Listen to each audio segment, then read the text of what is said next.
write down some short notes about what they are going to speak. The preparation time here in case of the independent speaking task is 15 seconds, which is more than enough to write down 2-3 points, which is required. And then they have to respond to 45 seconds. When they are responding for these 45 seconds, certain things have to be taken care of. One of the most important thing is that anyone who is comfortable with English language, that person will have a tendency to speak more and more if a question is asked, which means the least that is expected out of students is that they are going to utilize all of these 45 seconds. If a student's steam gets over after 30 seconds and they stop giving the answer and they become silent, then this is something which is judged against them. This is not the right thing to be done. All of those 45 seconds have to be utilized, and if a student's particular sentence remains incomplete and does not get recorded, they do not even have to worry about that. What's important is, starting from the first second till the 45th second, they should be speaking. There should be some sound coming out. There is nothing wrong if once in a while a student pauses somewhere. Pausing is something which is completely natural when you're talking to somebody. But those pauses need to be pauses in which you possibly benefit. Where you're trying to drive home a particular point and you make a small pause to stress the importance of whatever you're going to speak later, acceptable. But if a student goes in for making 5 pauses during 45 seconds, that is a cause of alarm. That is a cause of concern. That should not happen. Students also have a tendency to do something which is called as verbal tics. For example, while speaking a sentence, they will think and they will speak and make a sound during that particular time period, and they'll say something like and then they'll speak the next word. This verbal tic is something which Americans also do, Britishers also do. King Charles does it in UK. So there's nothing wrong in a verbal tic. Verbal tic is part of language. But if somebody is doing 3 to 4 verbal tics during 45 seconds, that is an issue. That should not happen. So tell students, if you make a natural mistake, TOEFL will not penalize you. But if you make a mistake which shows that you are not comfortable with English language, that is going to be a problem. So a verbal tic, a pause here and there is acceptable. But don't unnecessarily go in for doing that. Your students, before they actually write the exam, they are going to do a lot of practice in front of you. During that practice, you need to make them comfortable so that they stop doing this thing. So tell them that the target is you do not make a single pause. The target is you do not do a single verbal tic. At the same time, if you do it, don't worry about it, because it's a normal natural thing. But we try to reduce this to whatever extent we can. After this particular question has appeared on the screen, 15 seconds of preparation time is over. That is the time when a student has to start speaking. Now the good thing about TOEFL is, it is not an examination where the test taker is sitting in front of another person giving answers. I may be comfortable with English language, but if she is sitting in front of me and she is testing me and checking me and giving me a score, then I will always be a little bit conscious about whatever I am speaking. That is the reason why TOEFL does not make it a one-on-one thing. Instead, whatever answer student is giving, that answer is recorded. That's all. There is no human being sitting in front of you. So you are feeling more comfortable, less conscious. I can give you an idea about what kind of responses students give. I will also try to point out what is a mistake that this particular student could have avoided. For example, if I look at performance of a good student, a student who ended up getting a score of 4th level, then in that particular case, could the student have done something extra which would have improved the performance of that student? Please hear this out. The basic purpose of today's training is that I want to give you an idea about how the TOEFL has changed recently and how those changes affect you as well as your students. Moreover, we have come up with a huge demand which a lot of trainers had, and the demand was they wanted course material which they can directly go in for using inside the classrooms. Other tests do not have it, but people who are just starting out with preparing students for TOEFL for the first time in their lives and they have a batch maybe starting tomorrow, they now have a course book which they can go in for using directly inside the classrooms. So let's set a few ground rules. These are ground rules not for me, they are ground rules for you. They are going to help you get benefited from this particular training in a better manner. You will just have to take care that you first of all turn off your mobile phones or else put them on silent mode or airplane mode. You've got pen and papers here on the table with you. I want you to jot down anything new which I speak, or if I speak anything which is radically different from whatever you already know, I want you to jot that thing down. Even if you don't revise those notes, writing them is more than enough for you to remember most of that stuff. Also, during the course of this session, although I will preempt any problems, I will take care, I have an understanding about what possible confusions you all can have. I'm going to address all of those confusions beforehand. But if you get stuck somewhere during the training, you're always welcome to raise up your hand and ask me that question, and I'll proceed ahead with that. Also, in the course of this training, I'm going to give you a certain number of questions to attempt. The purpose of those questions is not to test you. The purpose of those questions is to give you a very clear idea about what problems your students are going to face when they see those questions. So, looking at whatever problems you faced, you will have more empathy towards what problems your students face. As a result of it, you will be in a better position to help them. So, although I'll give you questions, relax, you're not being tested at all. No marks are being provided, no certificates for your good scores on those questions. We'll possibly have a break, a mental break. We cannot afford a longish break, but we'll have a mental break of sorts of 5 minutes somewhere in the middle of the session.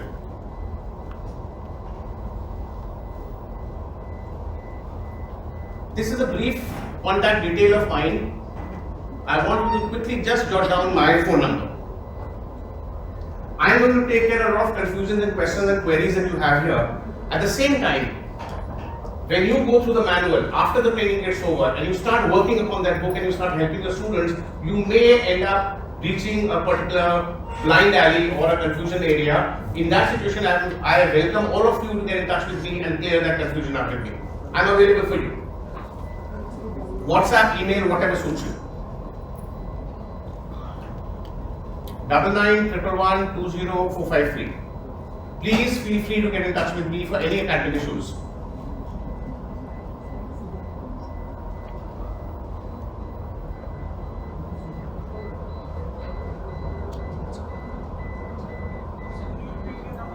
Double 9911120453.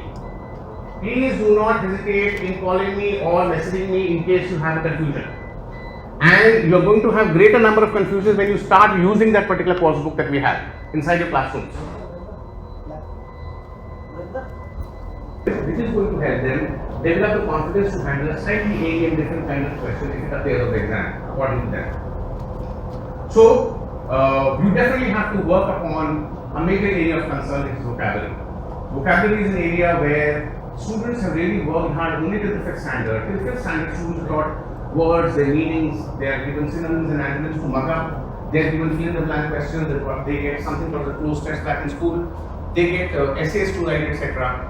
But then after 5th standard, the focus of schools on the usage of dictionaries vanishes. Dictionaries are not given as the syllabus material right at the beginning of the year, and students have no need to refer to a dictionary. As a result, all the vocabulary that they have developed after their 5th standard is basically contextual vocabulary.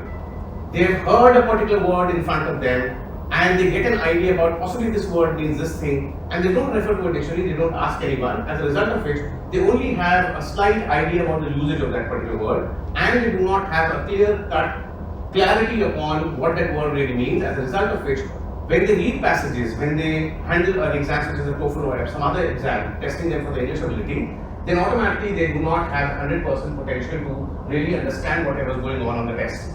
Vocabulary is the first long-term area that you will have to force your students to work on. You will have to start the process inside the classrooms, you will have to end it up in their homework. And you will have to keep on monitoring them so that they are doing something back at home as much as possible. A second long-term area is you need to develop the charm and the hard work for reading part. Students in our times, they only read books which are part of the syllabus. They've got a lot of distractions which we did not have. And because of these distractions, they never pick up anything extra which is something like a book and is not part of the syllabus. So you have to make them read more, you have to tell them to read in a wider. Students go in for reading a lot, when they speak to other people a lot, interact a lot with people in English language. So you will have to force the students to read newspaper, you have to force the students to do a certain bit of reading which is not part of the syllabus as such. Teach them how to combine various skills together, how to read, listen, write, learn, which is required for benefiting from lectures. teach them how to read in such a manner, in a focused manner, that they can understand things and remember things and learn things. As a result of it, their performance in the exams would be better. Teach them to interact a lot with people, which is going to help them in their campus interactions there, once they've taken admission. So, richer vocabulary, grammar, extensive reading habits, right mix of sentence structures. They need to be able to speak in such a manner that it is more cohesive, more coherent, and more contextual. They need to have something called as pragmatic understanding. Pragmatic understanding means understanding why somebody is speaking something, why somebody gave a certain example, etc. In normal life, when you're comfortably talking in your own mother tongue, you will not even feel the need for pragmatic understanding because it happens automatically. In English, there may be a need. In English, a lot of your students will be struggling so much with trying to understand what the other person is saying that they will not, their active brain will not work and they will not be able to understand why somebody who spoke something gave a certain example. Then students need to be good at connecting and synthesizing information also. So, if I talk about the reading section, the reading abilities that are needed are, students need to be good at reading to understand, reading to find a holistic picture of what the whole passage is all about. They need to be good at inferring things, connecting information and organizing information. They need to know how to read in such a manner that they can learn.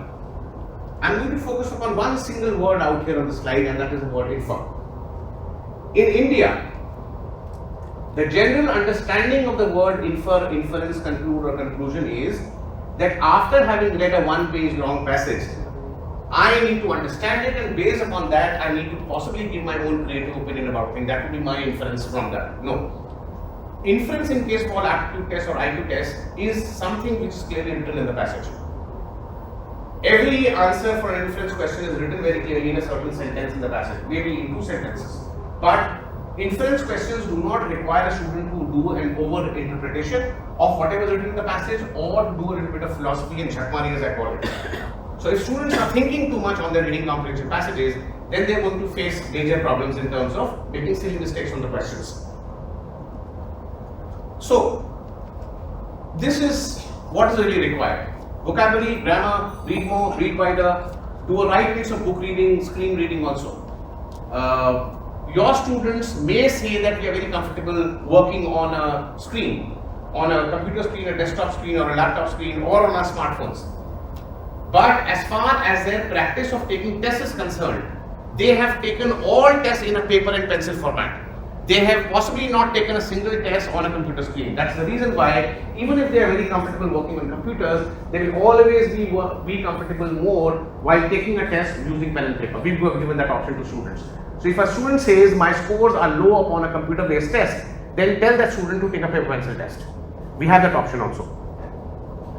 So if I look at the TOEFL IBT reading section now, it has 2 passages which are picked up from academic text. When I say academic text, it means these passages have been picked up from undergraduate books which are part of the syllabus of some particular course in some particular university in the West, a Canada, Australia, a New Zealand or a US or a UK, etc. Each passage would be about 700 words long. Each passage will be followed by exact 10 questions, and although most of the questions have a worth of 1 point, there may be a rare question which has more than 1 point worth as such.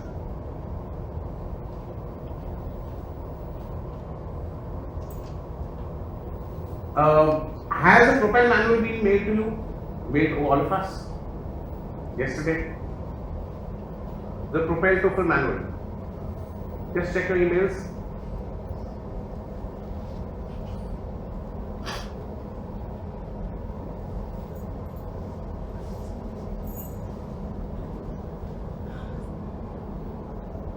Out in a test which had certain set of requirements which were required by all of these universities' admission authorities.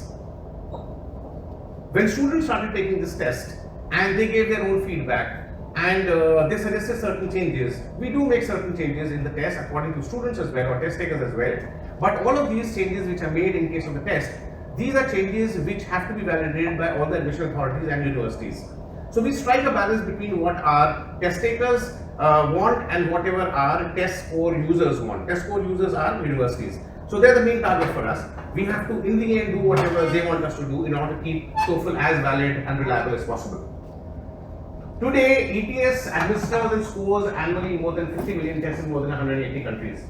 That makes us kind of experts in research, test development, psychometrics, statistical analysis, linguistics, and global assessments. As a result of which, ETS is an advisor to almost all the countries across the whole world. Even Indian education policy is designed after taking inputs from ETS because of the kind of work that we do. TOEFL. It started out in the year 1964. Since then, it has gone for changing. It started out as a paper and pencil test. Then technology improved and we could design a computer-based test for greater efficiency.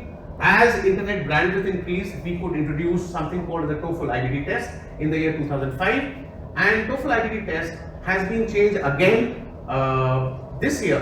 And this enhanced TOEFL IBT is the test that we are going to focus upon today.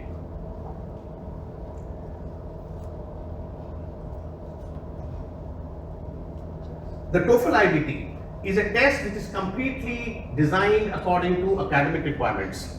It is an academic test. It is a test which goes in for testing students for reading, listening, speaking, and writing, the 4 core areas. And when we talk about TOEFL being academically focused, it means each and every question which appears on the TOEFL is a question which has been picked up from an actual university incident happening. So, people who design the test papers, they actually visit universities, attend classes, look at lives of students, see what challenges these students face. Based upon that, the questions are designed. So whatever happens to a student inside a classroom, inside an examination hall, inside a library, inside a hostel, all the questions are exactly based upon that. So as a result of this, students who are prepared using TOEFL as an examination for the admission process, they, after getting admission, also get benefited because whatever is going to happen inside a Canadian university or an American university or a university in New Zealand is actually something which is a reflection of whatever they've already seen on the TOEFL. So students do not face a lot of nerves when they start their programs in the West after they've taken TOEFL as such. Before a TOEFL test is designed, we do a lot of research. We also realize the fact that students do not require speaking ability all alone. Students do not require reading ability all alone or a writing ability all alone. Instead, in the real world, students require all of these skills taken together. For example, if I talk about benefiting from a lecture happening inside a university in New Zealand, then a student during a lecture would hear whatever the teacher is teaching them, would have to go in for listening stuff, then they've got to read whatever the teacher writes on the board.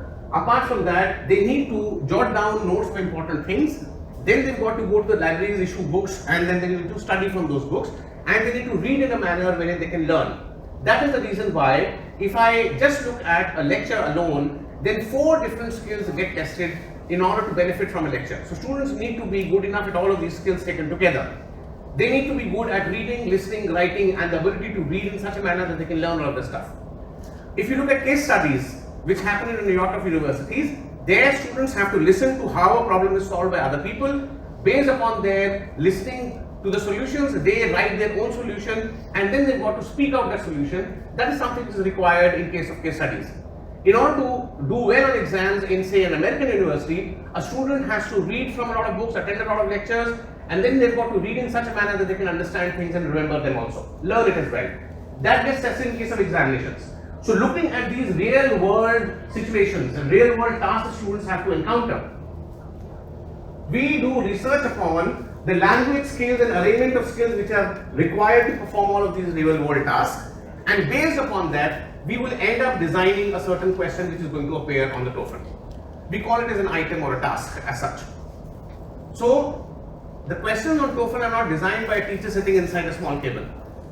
There's a whole long process of research which happens before a question really gets